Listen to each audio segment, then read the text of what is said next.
இன்றைக்கி என்ன லஞ்சுன்னு பார்க்கலாமா? இன்றைக்கி மண் சட்டியில் சூப்பராக செஞ்சுருக்கேன். ஒரு புளிக்குழம்பு, வெண்டைக்காய் புளிக்குழம்பு அளவாக செஞ்சுருக்கேன். ஏன்னா நாளைக்கு மாமனார் வராரு, கண்டிப்பாக ஏதாவது ஸ்பெஷலாக செய்வாங்க அம்மா. அதுக்கப்புறம் தண்டு பொரியல். தண்டு பொரியல் என்னடா இந்த கலரில் இருக்குதுன்னு பார்க்காதீங்க, கொஞ்சம் மஞ்சத்தூள் போட்டு செஞ்சேன். அம்மா மஞ்சத்தூள் போட்டு செய்ய சொன்னாங்க, அதனால் மஞ்சத்தூள் போட்டு கொஞ்சம் செஞ்சு எனக்கு மட்டை அரிசி, அப்புறம் கொடம்புளி ரசம்.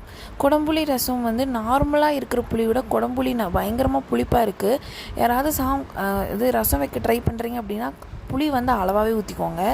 அது டேஸ்ட்டு நல்லாவே இருக்குது. கொஞ்சம் நெஞ்சை கறிக்காமல் இருக்குது எனக்கு, அதனால் நல்லா டேஸ்ட்டாக இருக்குது. ட்ரை பண்ணி பாருங்கள்.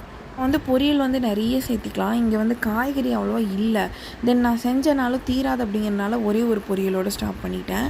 பட் நீங்கள் எல்லாருமே காய்கறி நிறைய எடுத்துக்கோங்க.